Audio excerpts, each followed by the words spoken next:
nayo haki ya kuwepo mahakamani siku ambako hukumu inasomwa.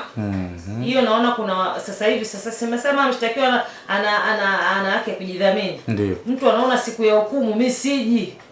Sasa najua hapa naweza nikatiwa hatiani au mimi sitio hatiani, itajulikana mbele ya safari, nitapata taarifa kwa ndugu. Labda anamtuma ndugu. Una haki ya kuwepo mahakamani siku ya hukumu, kwa sababu ukiwepo mahakamani umetiwa hatiani, mfano ndio pale utaulizwa kwa nini usipewe adhabu kali. Sasa wewe kama haupo, hiyo nafasi ya kujitetea hivyo utaitoa lini? Haipatikani. Kwa mtu anaona mimi siji tu, yani mimi siji. Kumbe unajinyima haki yako nyingine ya kutoa utetezi wako kwa nini usipewe adhabu kali. Kabisa. Sasa mahakama itakupa tu adhabu yote, wewe si haupo kujitetea. Kwa hiyo mwisho wa siku unapoteza haki yako ya msingi. Wewe njoo tu, njoo ndio ni siku ya hukumu kuna kiuoga, wewe njoo.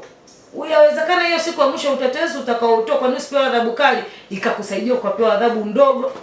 Unajisikia kwenye mauaji mtu anafungwa hata mwaka mmoja, miaka miwili. Kwa nini kinachompelekea nafungwa hivyo? Utetezi. Utetezi. Kwa hiyo mwisho wa siku wewe njoo mahakamani. Sawa.